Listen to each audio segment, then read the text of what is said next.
in Chi-Town. Nice.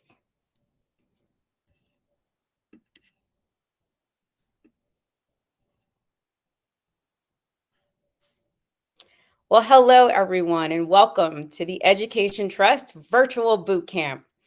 Equity Matters, Reimagine, Rethink, and Rebuild. I am Dia Bryant, the Executive Director of the Education Trust New York, and you'll be seeing quite a bit of me over the next couple of days. And before I get into today's event, I'm going to turn it over to Denise Fort, the Interim CEO of the Education Trust. Before I turn it over to her, let me tell you a little bit about who she is. She is funny. She is a mother. She is a wife. She has animals, cool and strange animals. And that's just life away from the job. She is a fantastic professional. Prior to joining the Ed Trust family, Denise was a senior fellow and director of public affairs at the Century Foundation, a progressive think tank that many of us work very closely with. She also spent about 20 years on the Hill, taking seat after seat at table after table in one senior role after another for the U.S. Congress. As the students say, she's done it all. I will name a few of her roles. She was the staff director for the House Committee on Education and Workforce Minority, providing strategic advice and counsel to the ranking member, Representative Bobby Scott, a Democrat from Virginia, managing and directing the legislative and policy agenda for committee Democrats as Education Policy Director for Chairman George Miller. Denise is also an Obama alum from the U.S. Department of Education, where she held the positions of Principal Deputy Assistant Secretary and Acting Assistant Secretary in the Office of Planning, Evaluation, and Policy Development. Denise is also a seasoned nonprofit leader. She served as the Vice President for Policy Leadership at Leadership for Education Equity, an organization that many of us know well and have been a part of. It is my honor and complete pleasure to present to some and introduce to others Denise Fort. Let's give Denise a warm welcome in the chat.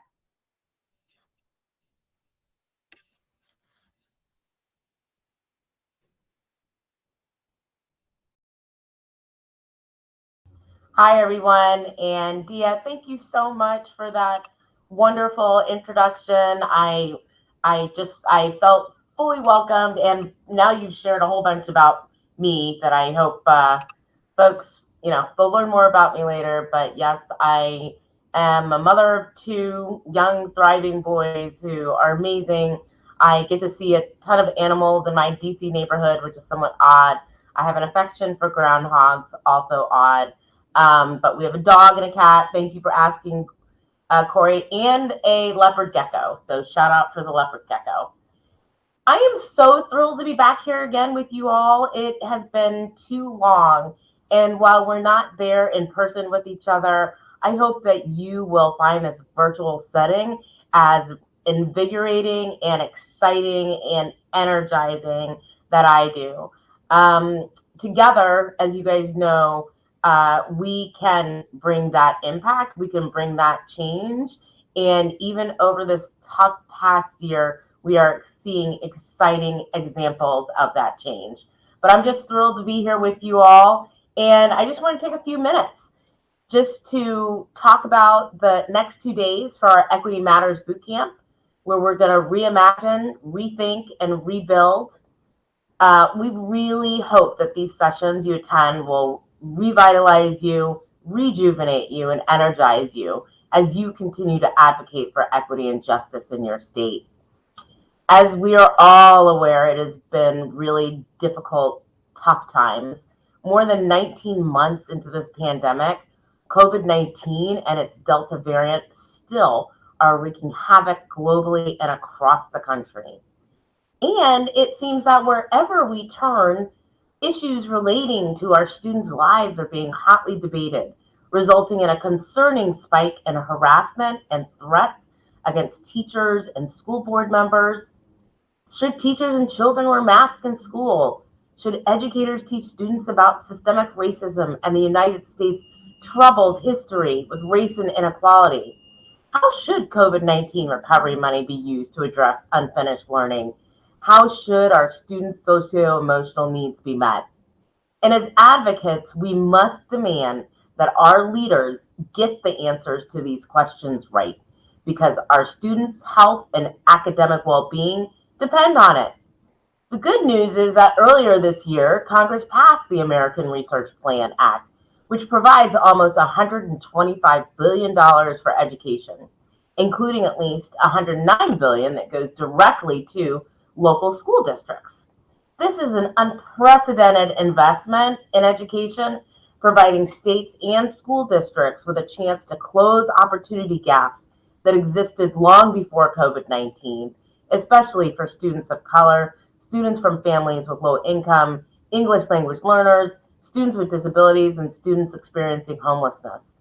We must advocate for district leaders to target those resources to the most underserved students and leverage this federal investment to drive significant change in our education system. We must all remain vigilant to ensure these funds are not used to do more of the same that will lead us back to a world of pre-COVID inequity. You're going to hear more about the American Rescue Plan in breakout sessions at boot camp.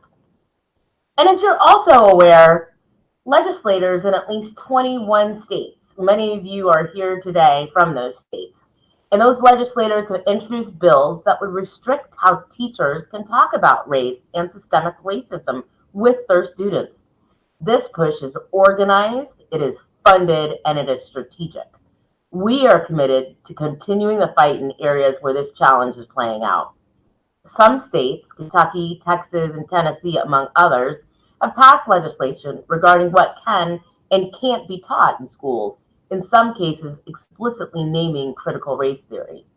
Though harmful bills have passed in Texas and Tennessee, our team and you all have mobilized students, families, and other advocates to draft public comments, testify against these bills, and share resources and tools. We're using those resources and other supports in the upcoming fight in Kentucky, where many of you likely know the legislature has pre-filed two very harmful bills. Scarily, these bills are similar to the ones that passed in Tennessee, but we're working alongside our partners there to plan for the fight. Nationally, we're demonstrating how these dangerous bills and attacks are undermining our larger push for equity. We're committed to ramping up efforts to elevate and amplify community voices, and in particular, student voices in all of this. I'm happy to report, and I really hope you all have the chance to log on and listen to our new podcast, Ed Trusted. We've dedicated a whole season to speaking with different stakeholders, including Dr. Gloria Latson-Billings, students, educators, legal scholars. In that podcast, we examine this so-called anti-CRT movement and offer advice for people navigating the impact of this challenge. Please take the time to log on. It's an amazing podcast. We believe the opposition is undermining our broader shared work of equity. And we also know that we're better together. So we're connecting with national partners, including a lot of you who are on here today with us, to coordinate efforts, move the national conversation forward, continue to support our state and local advocates and practitioners, and learn from and with allies, partners in these fights. We have a plenary and a breakout session to discuss the topic. Both will be on day 2. While we are indeed living in troubled times, there is a moment upon us. As advocates, we can and must demand that policymakers use this unprecedented stimulus money to do the right thing by students and promote equity. We can demand that educators be allowed to teach and implement a culturally relevant curriculum. We can demand that students' socio-emotional and academic development be addressed and prioritized through a racial lens. We can demand transparency and funding equity, because we know when dollars well spent can provide much needed resources for underserved students.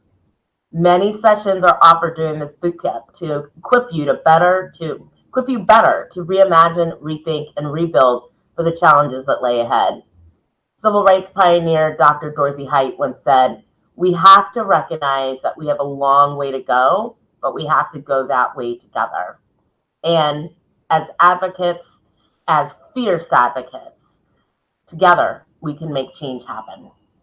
I am so excited to be able to introduce our next speaker today. Donna Harris Aikens and I go way back, and I'm just so thrilled that she could take this time to speak with you all and share how the U.S. Department of Education is also navigating these times. Donna is the Acting Assistant Secretary for the Office of Planning, Evaluation, and Policy Development. And this office, for which I'm intimately familiar, plays an essential role within the department. They advise Secretary Cardona on all matters related to policy development, implementation, and review. I like to say that this is the office that is able to really get in there, develop the policy, play with it, and make sure they pressure test it to know that it's going to work well on the ground.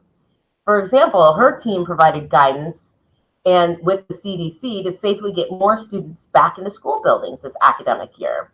And they are also now wrapping up the review of state spending plans for ARP funding.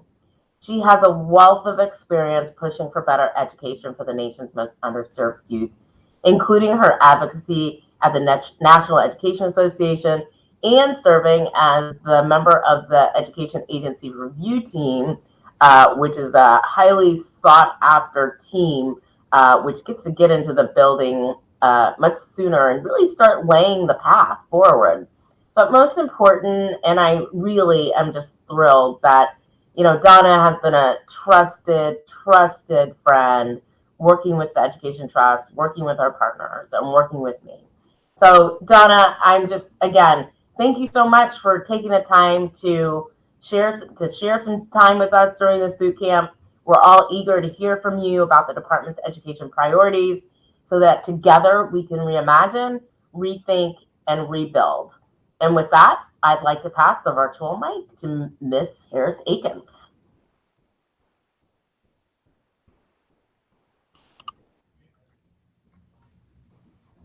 Thank you, Denise, and thank you so much for having me. I can't tell you what an honor it is to be with you all today, and to share with you how much we value the partnership we have with the Education Trust and with you all. We have tried to make a concerted effort to rebuild stakeholder trust and to actually have meaningful conversations regularly, and not just do presentations, but actually have real conversations. Hear feedback, good and bad, or I should say critical and positive, and make sure that we're actually doing everything we can possibly do to make sure that students have what they need. And so Denise mentioned some of the resources that we've already released, but we know that there's a lot more to do. And a lot of it, quite frankly, is based on the work that you all and your colleagues across the country are doing. We know that the best ideas come from across the country. They do not typically come from DC. And we know that if we're going to help students and families and educators and communities move out of the pandemic so that things are better than ever for students, we have to reinvest in education. We have to support students. We have to support educators. We have to collectively recover. And we have to do even more than that, because that's not enough. We have to reimagine what it looks like, what it feels like for a student to be in school. So we need to break down the silos. We need to make sure that they have what they need. We should not have students who are hungry coming into school buildings. We shouldn't have families who lack access to healthcare. So a lot of those things have been tackled, and we still have collectively a lot to do.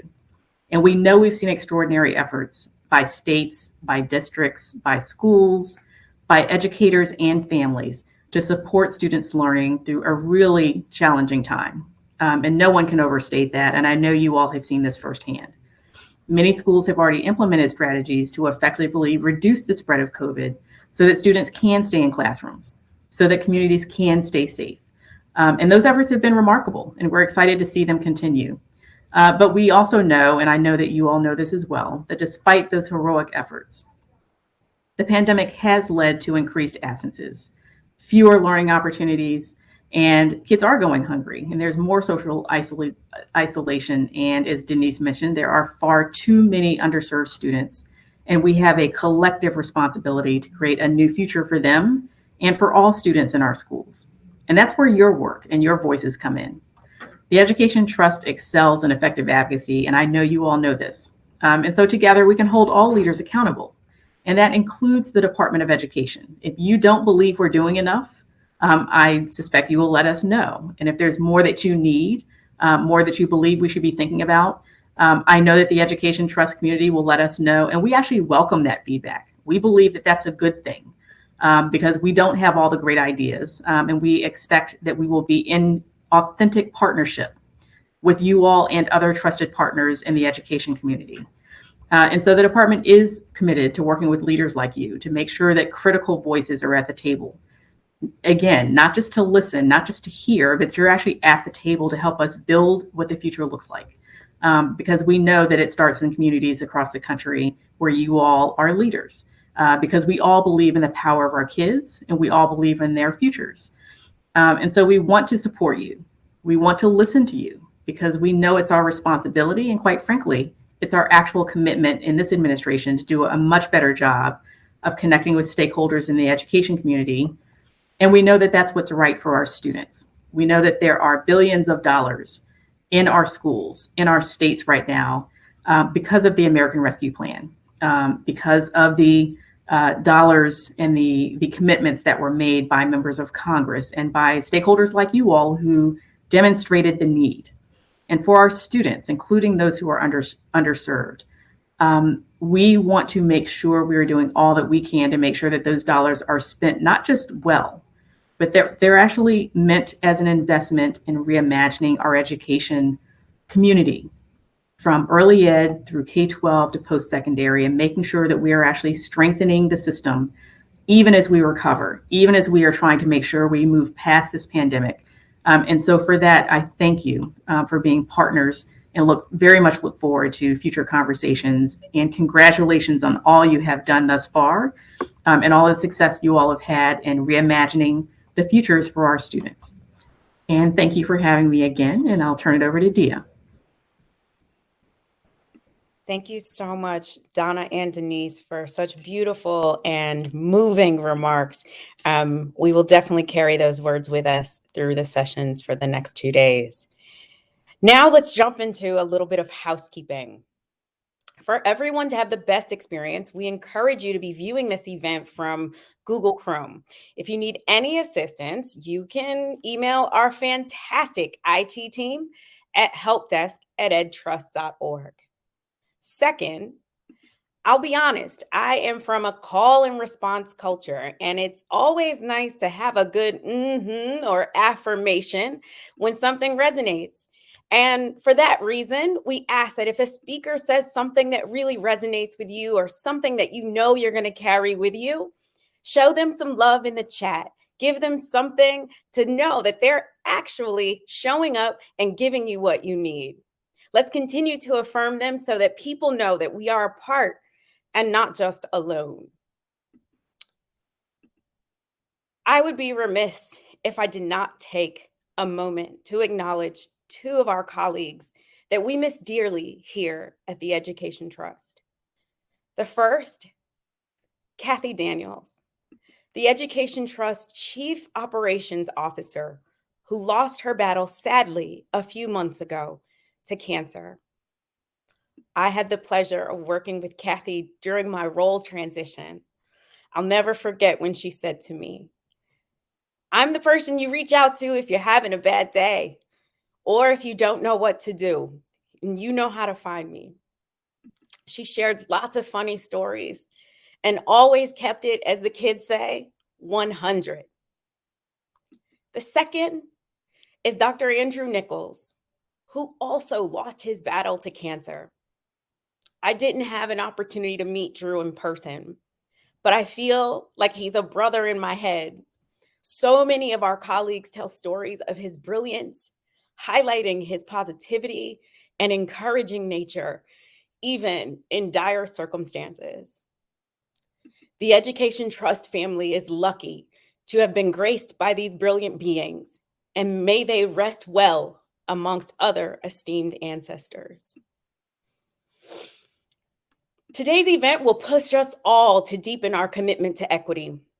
Our 2-day virtual boot camp is designed to provide tools and resources to advocates, community leaders, families, policymakers, and practitioners. This is also a space to connect with others in the fight to reimagine, rethink, and rebuild.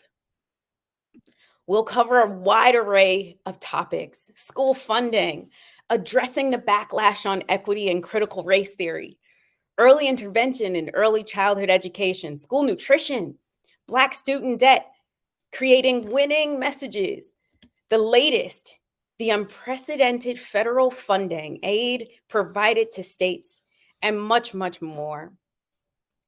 We always want to make sure that students and their voices and their lived experiences stay at the center of our work.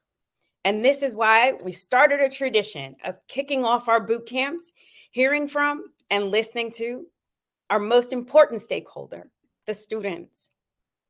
It brings me great joy to present students from the Urban Assembly School for Performing Arts in New York City in the Great Empire State. Please enjoy.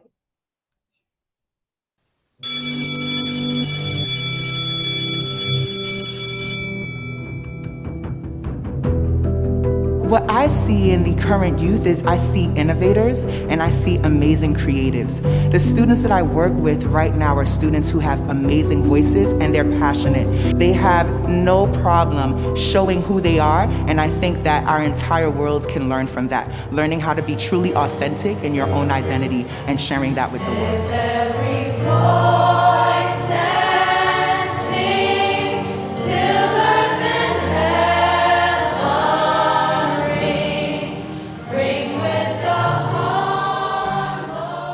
The history of Lift Every Voice, it was originally a poem written by James Weldon Johnson and was set to music by John Rosamond Johnson. And this poem was written in a very crucial time in America where slavery was abolished. Jim Crow laws were happening. It was just a lot of stuff happening at that time, especially to Black Americans. So this song was written to invoke the feeling of empowerment. It says, let's fight it. Let's continue to raise our voice. We're not gonna stop, we're not gonna give up. When going into high school, I noticed that we sang the national anthems. It was like any other song to me. And then the summer 2020 happened with the pandemic and brutal murders and killings of Black bodies around America. It was on the news, it was everywhere. It was something that was in discussion in every single conversation. I was asked to sing the national anthem at graduation. At first I said yes, but then I did some really hard thinking and I was like, this doesn't feel right. Why am I singing this? Especially at this time, why am I singing this song? What is the purpose of me singing this song right now at this graduation? Doesn't even matter. So I texted my vocals teacher, Miss Love. I told her that I do not feel comfortable with this, especially at this time, it doesn't feel right. Thankfully, Miss Love heard me.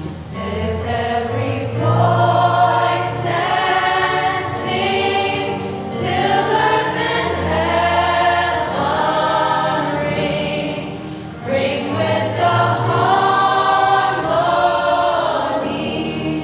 of liberty. Let our rejoicing rise high as the listening sky.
What this song means to me is persistence, unity, just overall community. Like saying, keeping your head up, sister, hold your head up, brother. Basically, like, helping each other. That song, on a personal note, means spreading positivity everywhere, anytime, anywhere in the world.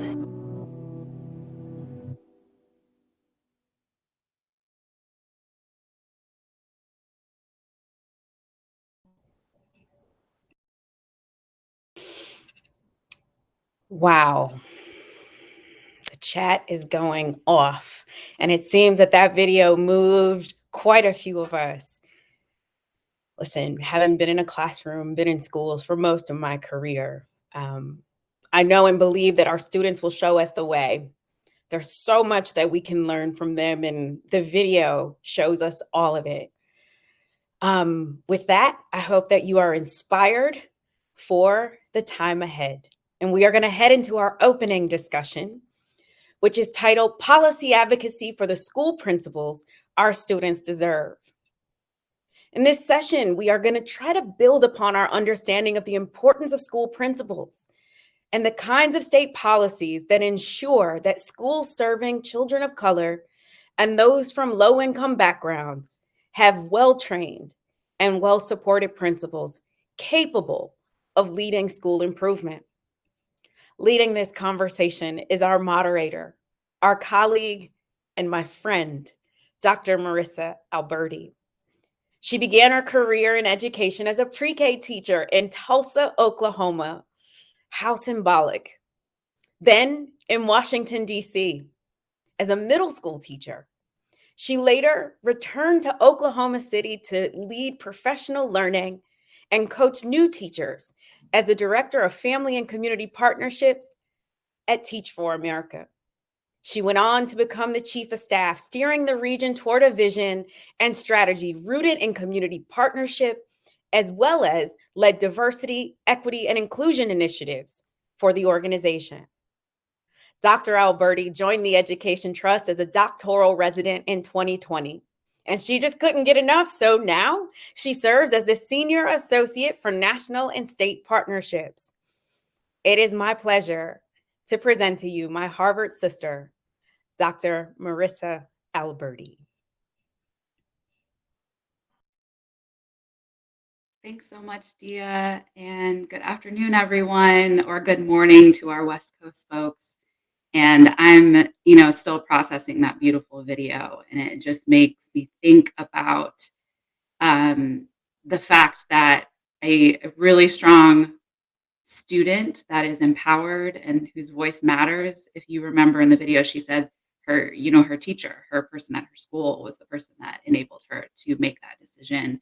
And then I think about how principals are the ones that really set up the stage for that to happen and set the culture in a school building. And so making that tie and recognizing it's hard to follow that amazing video. We are really excited today to talk about school principals with Paul Manna, and also just want to wish everyone a happy National Principal Appreciation Month. And so, as Dia said, we're going to talk a little bit about the importance of them and then how important it is and how we can advocate for strong school principals. So I'm going to read Paul's bio really quick, and then we will jump into conversation because I know you all want to get into it. And I will say during today's talk, Paul's going to chat. He's going to talk for a little bit, and then we are going to do a Q&A conversation. And so as you're listening to him, I encourage you to put your questions in the chat, and I will pull from those for our conversation. And so we hope that this is a really engaging conversation. So without further ado, I would like to introduce Paul Manna. Paul Manna is the Isabel and Jerome E. Hyman Distinguished University Professor of Government and the Director of the Public Policy Program at William & Mary. His research and teaching focus is on American politics and public policy, federalism, policy implementation, bureaucracy, and K-12 education policy. Manna has completed 4 book projects and written numerous articles, book chapters, and reports. He's the sole author of Schools In, Federalism and the National Education Agenda, and Collision Course, Federal Education Policy Meets State and Local Realities. He's co-editor of Education Governance for the 21st Century, Overcoming the Structural Barriers to School Reform. Since 2012, he's advised and completed projects for the Wallace Foundation on improving the quality of school principals. And in 2015, he published his report, Developing Excellent School Principals to Advance Teaching and Learning, Considerations for State Policy, which studied what state governments can do to ensure that all schools have talented principals. In his latest report, published by Wallace in October 2021, so this month, is entitled Using State Policy to Build Comprehensive and Aligned Principal Pipelines. So with that, I will invite Paul to the stage, and looking forward to this discussion. Thanks very much, Marissa. It's really an honor to share the stage with everybody today, and let me do my best to follow that incredible performance that we all saw just a moment ago in the video. Super inspiring, and I hope I can, share some ideas here that'll inspire you all as you continue your advocacy work and your policy work. So my topic today, policy advocacy for the school principals our students deserve, is really designed to help inject a topic into the conversation that often is left aside, right? There's often a big emphasis on other sorts of topics, and principals don't get the attention that I think they merit in conversations about policy development and advocacy. And so I'm going to work through that idea and talk about some points, some reasons why principals should become more central to the conversation. And then also talk about some points at the end here where you can think about perhaps targeting some of your conversations when you go back home and you're working with folks in your communities across the country. Okay, so let's get started. And this first point that I wanted to raise is just this idea, and you can maybe reflect on this yourself, this idea that principals in general appear relatively low on education policy agendas and on advocacy agendas, especially when you compare the discussion about principals to the discussion that we hear about teachers. There's a lot of reasons for this. Many of the sort of iconic reports and projects around education, research around education the last several decades have focused on teachers. This famous one called Doing What Matters Most, Investing in Quality Teaching. Again, those kinds of narratives set frames that then influence how people understand the challenges that schools face. And so a lot of the things that we see as the main sort of lever point for improving the lives of students is we think about teachers in classrooms. And this is reflected, if we bring this up to the modern day, just to subject the audience and the Education Trust folks here to some self-reflection. Even if you look at the kinds of publications that the Education Trust highlights on its collection of resources, you see that reports that headline teacher as one of the keywords in them, it's about 52 reports, whereas principal, it's only about 9. So this is not really a knock on Education Trust. It's really just a knock in general on people and how they think about where are the lever points and where should be the important sort of points of attention when we think about improving schools for our students, especially students who typically get left behind. So how do we then think about principals, move them up on the agenda, or at least move them into our conversations more? I would argue that principals merit attention from policymakers and from advocates who are interested in student success generally, and who in particular have a commitment, as I know everyone in this room does, to equity. And let me give you some very specific, what I would consider very useful talking points to get the conversation started. And hopefully these will be useful to you. You can bring them back into your own communities. You can read more deeply into some of the sources that I'm citing in the resources here. And perhaps you and I can continue the conversation even later on, sometime after this event. Let me give you what I think are four very important points here that we could all think about that will help sustain this claim that I have on the screen right now, that principals merit this greater attention, especially among folks in education who are interested in advancing equity. One point to think about is summarized in the data on this table, which is the work of school principals touches all core school activities, in particular, those activities that have big implications for equity. These results come from national surveys of U.S. principals over about a 30-year period. The data have continued and less frequently since these were reported. But what we see is the percent of principals reporting a great deal or major influence in their schools over a variety of these functions. You can see over time, the numbers have tended to increase where principals are suggesting that they have greater impact or greater leverage over these kinds of school activities, and especially these activities that we know have gotten a lot of attention and headlines in discussions about equity. Discipline policy is an obvious one. Hiring teachers, especially if we think of hiring teachers through the lens of principals, bringing in teachers who represent the broad array of students in their schools. We know that when students learn from teachers who have similar backgrounds or personal characteristics, that helps them to do better in school and even beyond school. We also see priorities on the principal's desk regarding teacher training, right? What kinds of an emphasis or a focus is the principal helping to steer when the principal's thinking about what the teachers in the school should be learning to become better professionals, better classroom teachers? This is highly relevant today, as we know.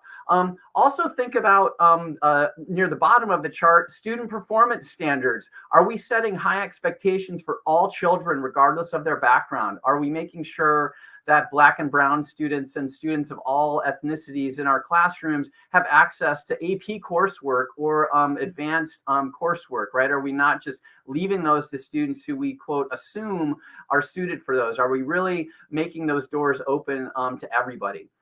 So this is one really important thing to think about, the role that principals play. They're touching on so many core school activities that have implications for equity. Another point I want to share with you is this next one, which gets into the sort of the guts of student achievement. There's powerful empirical evidence, this is not just my assertion, that principals can have really important effects, powerful effects on the achievement of students. And here's where I want to draw an explicit comparison with a lot of the narratives that exist around teachers. As you all know, there is a ton of research and a lot of strong evidence that says when students have greater access to high quality teachers, that they tend to do better in school. They tend to learn more course content and they have greater success in other ways in school as well.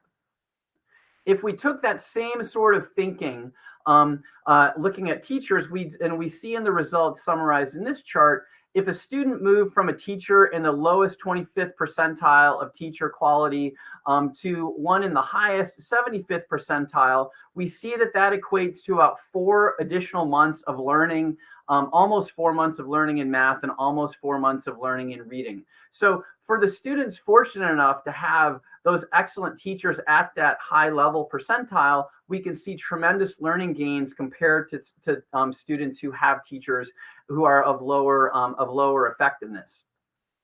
Now let's reorient our thinking and think about the same shift in terms of principals and the effects on students, right? So again, if you're a student and you're in a school that shifts from having a principal at the 25th percentile of effectiveness up to one that has the 75th percentile effectiveness, we see also measurable gains in learning, almost 3 months additional learning in math and 3 months additional learning in reading.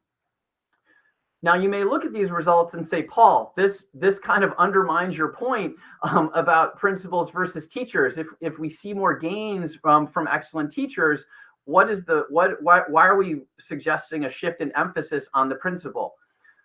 The powerful thing in this result is to note that the principal's effects have those effects on average across all students in that principal's school. So not just the students who are fortunate enough to have perhaps the best teacher in the school or happen to be in that classroom with teachers who are very highly effective. This average effect would potentially touch every single student in a school. So you can see the massive multiplier effect that you get from having highly effective principals leading schools.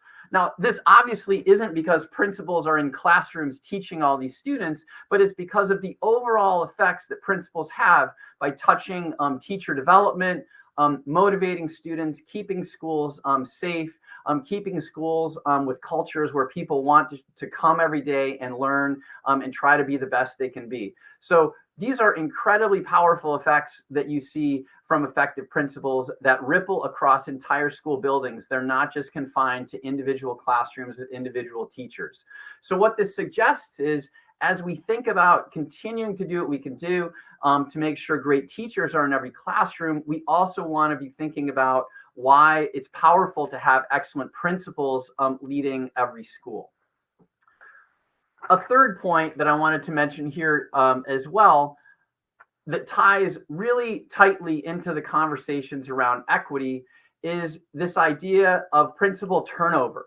We know that when principals leave schools, it creates a tremendous drag on the overall sort of culture, potential learning environment in a school. Lots of change contributes to lots of instability. Teachers tend to not like to stay in places. The best teachers tend to not like to stay in places where things are so uncertain. And so they often will leave. What we unfortunately know is that turnover of principals disproportionately affects students of color, which the authors of a recent important report note. This is largely, as in their words, it's largely an unrecognized issue for educational equity. Perhaps not unrecognized for the people in this room, or at least some of the people in this room today, but more broadly speaking, this is one that often flies under the radar. But the good news is, if we can hire and retain principals of color, especially, this improves the chances of these same students succeeding. Students of color tend to do better when they are in schools led by principals of color. And these are also environments where you can see teachers of color being retained and also performing at high levels. One fourth point to make, and then I'll wrap up so we can have some conversation. The fourth point that I wanted to make here is one that will help you, I think, in your conversations with policymakers, especially among policymakers who are very concerned about cost in this era of sort of shrinking resources and slim resources.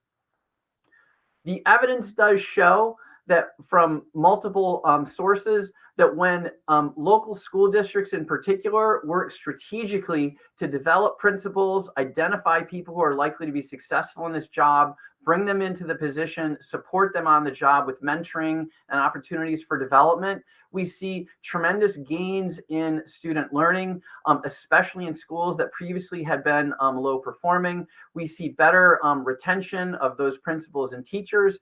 And importantly, all of this work can be done at a relatively low cost. I'll be frank, it's not for free. Like nothing really in life that matters much ever is, except for perhaps like a hug or a kiss from that kid, that's your child, or a hug from that kid that you're teaching in the classroom. But these kinds of initiatives, when thought through strategically, when partnerships are leveraged, these things do not have to break the bank. And so this is, I think, a particularly compelling point to make in your advocacy discussions when you get pushback about things just simply costing too much money. We can't afford to do something new. Lastly, just to wrap up, kind of the third big point I wanted to mention, because I know a lot of you do advocacy work at the state level, or you maybe be contemplating it. One of the things that a lot of people overlook is that state governments actually have a lot of say, a lot of potential say, if they want to have it, in the development, training, support and sort of future development of principals. And when you think about the different levers that states can pull, I have examples of those levers listed on the screen. These different levers that involve principals, states can play a role in many of these. And in some of these, they actually have formal authority that they wield, giving them lots of control. When you think about those state levers combined with other federal policies, especially federal funding, and we heard some of this earlier today from Donna Harris-Aikens. We think about state levers working alongside or along in concert with those kinds of policies. We can get a big advance for helping all students to learn, and especially for helping to advance a main goal of the people in this room, obviously, which is equity for our students. And so with that, let me close out sort of my presentation here. Just invite any of you, if you'd like, please be in touch, send me an email, give me a phone call. I'm glad to continue this conversation sort of in one-on-one or in small settings with you or your group. And we can continue talking. And so now I guess we are going to continue talking. So let me close out my slide presentation here. And enjoy a conversation with Marissa and you all.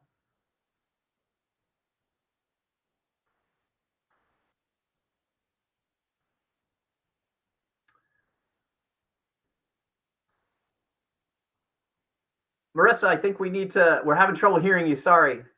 At least that would be because I didn't have myself. Okay, there we go. I thought it might have been me. There we go.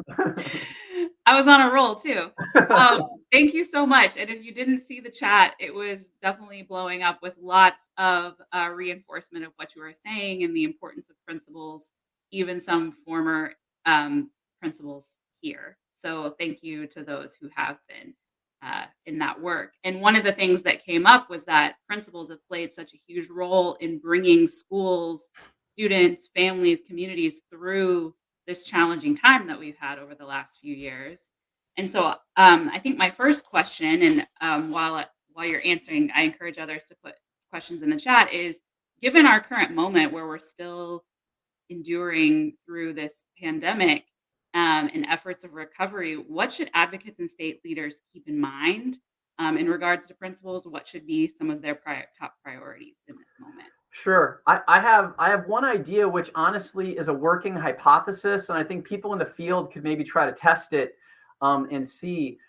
My working hypothesis, knowing what I know about the research about principals, is that many of the schools that I suspect weathered the COVID storm and continue to weather it better than others are probably schools that had great principals leading them. It's hard to imagine the crisis that we've been through and all that it did to schools and school communities in particular, and imagine a place succeeding without an excellent principal. So I think while we are still in this moment and while we still have a lot of sort of crisis living occurring across the country, let's try to soak up as much of that knowledge as we can from principals who often were trying to figure out how to, get the backpacks filled up with food for the weekend, leverage the community partners when there was no technology like readily available, help the parents understand what it means to be a great parent, sort of teacher at home for parents who weren't familiar with that. Let's learn a lot from these principals as individuals, even while we're still in this moment and all of this is fresh.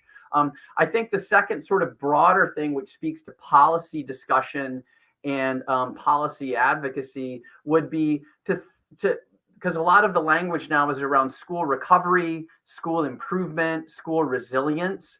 As we think about building out plans for these things, especially with some of the new federal money, think about the role that principals should play in those plans, right? Write them into those things so that they are incorporated and we can take advantage of what we know great principals can do. So that's kind of a high level way of thinking about it, but because there's so many initiatives right now and there's so many things people are considering, it might be easy to overlook the principal per se. But I would say keep principals at the center of any discussion about school resilience, school recovery. So I would love for you to talk about a clear example of some of the things you mentioned of policies that can be made at the state level, and have you seen it actually happen? What was the state trying to address, and how did it ultimately impact principals and districts? Yeah, great question. So let me give you kind of like a sort of state level, kind of broad, and then more of a micro level within a state that I think illustrates both of these things, and they both tie into questions about equity that, again, I know is a major theme of the discussion here. One of the most interesting documents I've seen in recent years around this came out of the state of Tennessee. It was an initiative led by some folks in the Department of Ed, along with partners across the state. Tennessee developed something called the Tennessee Leaders for Equity Playbook. And they used the word playbook explicitly because they wanted to develop a working document that people in the field could use every single day, right? And leaders, one of the things I especially like about this document is leaders is thought of not in some sort of mushy, broad way, but it's thought about in terms of specific leaders. So superintendents, for example, as leaders, principals as leaders. If those leaders are going to have an equity mindset to their work across many different dimensions of their work, what should they be thinking about? How should they be talking about problems or challenges? And what specific actions could they do that day, or that week, to try to lead with an equity frame? This to me is a great document that could be copied and used across the country. I know that there are a lot of state level principal leadership academy groups. The Delaware group Dazzle that does a lot of principal development and training across the country is one. They are infusing this kind of thinking into their work.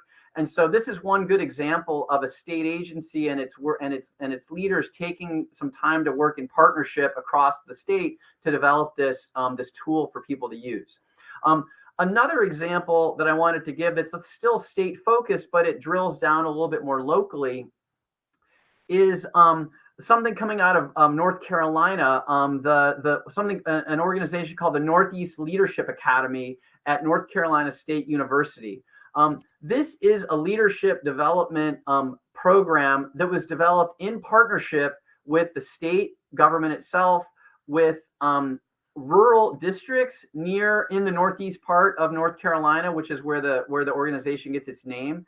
And so one of the particular equity considerations that NELA had in developing this is that often rural school districts are left behind. They don't have the resources, and they become difficult places to attract great principals. And so NELA tried to solve this by creating an incredible training regime for these principals, recruitment, and also support once they finish the program. And this is an award-winning program. I think it's particularly useful to note in this moment because one of the things that helped to stand up NELA was Race to the Top funding back about a decade ago. Many of you in this room will remember Race to the Top. Some of you, frighteningly to me, are maybe young enough that you don't know what Race to the Top is, but you can talk to your expert mentors about Race to the Top if you're too young to remember it. But I mention that because there could be opportunities to replicate these kinds of structures and help them get kick-started with some of the money that we see flowing now for recovery and reinvestment in schools, and in particular, schools and principals, their leaders. Yeah, we have some folks in the chat saying you're aging us.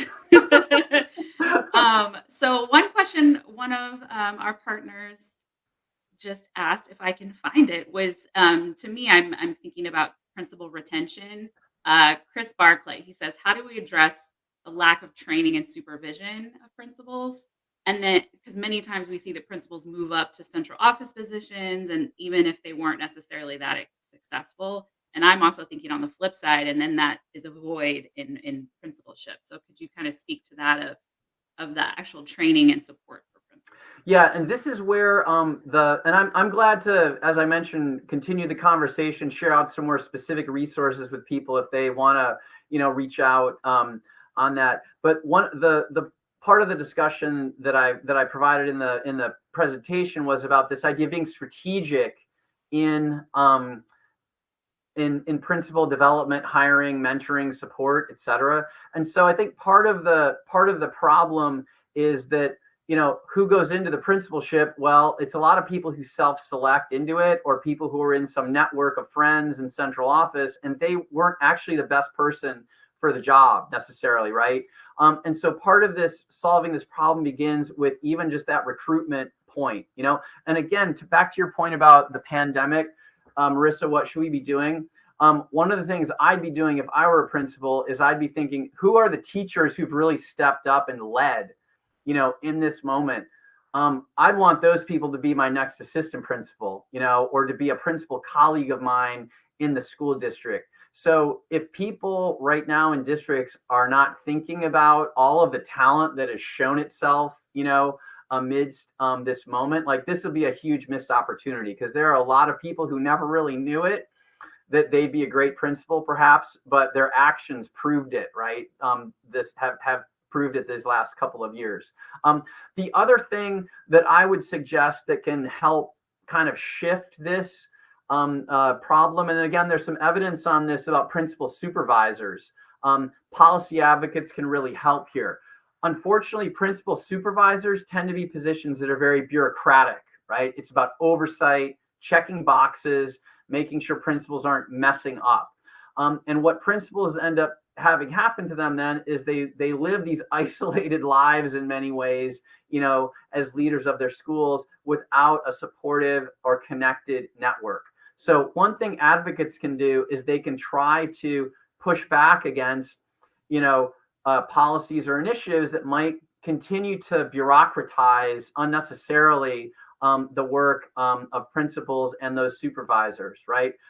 One thing that state policymakers can do is to try to be conveners of principals, right? Conveners of people who work with principals or who advocate with principals to help create those communities of practice. And these things could be informal. They could also be fairly formal, right? States can sponsor these kinds of meetings several times a year. So these are just some ideas, I think, that will help kind of break some of those patterns that the question is alluding to. All right. Time flies when you're having It really does, great conversations. So yeah, we'll do one last quick question before we do like a 30-second answer. You bet. The question is, how does principal advocacy need to look different from the local, like district level, to the state? And how do you kind of effectively put people in the right place to advocate? Yeah, great question. I'll start with the state, because I think that's the place that has the least, or I guess the place for the most potential gain. First of all, it's just a lot of state policymakers don't even know that this is something that is on their plate potentially, right? When you talk to state policymakers and they think principals, they think, oh, that's an HR function that local school districts manage when they staff buildings with the people that manage the buildings. And it doesn't really occur to them that there are these levers that they can pull, the things I mentioned in that report. And it also can be hard for them to recognize who is even in charge of these things, right? State governance of education is really complex. So if advocates can start to help educate the leaders themselves to say, hey, this is a state board of education thing, in case you didn't know it. And as a legislature, you have some control over that board, right? Maybe you'd want to think more about this. Just steering people to the right institutional venues at the state level, that education function could be really, really big, especially after elections when, elected officials are new. They don't necessarily know where all these things live. Thank you so much. And I hate to rush. As we close out, if folks want to put maybe one word or phrase of kind of something they're thinking about or a takeaway that they're thinking of. And with that, we'll close it out. Paul, thank you so much. You are a wealth of expertise. I put many of your reports and resources in the chat. Also, we'll be sure to share those things out with our post bootcamp materials. So folks in the audience, you'll get access to all of those. One quick plug as well, I put in EdTrust's partnership with the Alliance, or with Education Resource Strategies, the Alliance for Resource Equity. We have a guidebook that talks through what are some action steps you can use to address principal recruitment, retention, etc. And so we encourage you all to continue the conversation. Paul has shared his contact information. We can put that back in the chat as well if folks want to reach out to him. And that is all. We are so excited. Love the engagement for folks, and we hope to continue this conversation. With Thanks that, so I'll much. kick It was back really, really a pleasure to be here, Marissa. Thanks, Paul. And we'll kick it back to Dia. That was really good. I'm taking away the word bureaucratized. Paul, when I figure out how to spell it, I may ask you for an actual definition. And I'm also taking away this race to the top comment because I'm an NCLB girl, and that really felt like it aged me.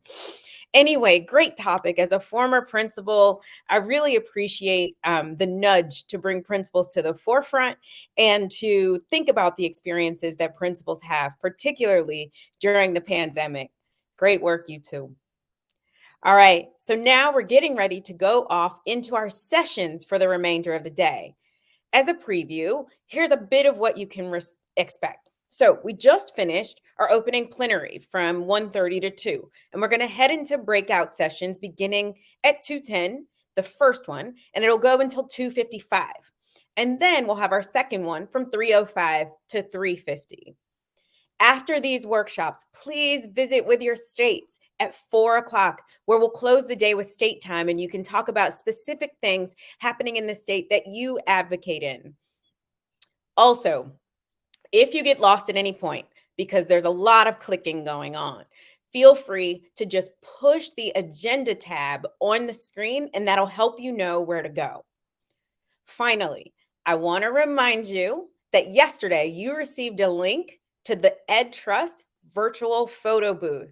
And as you can see from these cool photos, it's a lot of fun. I actually did one, and it was like a boomerang, you know, where you're moving. It was actually kind of cool. If you haven't done so, make one, put one so we can post it of you. And so with that said, I will meet all of you back here tomorrow at 1 p.m. Eastern to kick off day 2. Thank you for joining us, and enjoy the rest of the day. Be well.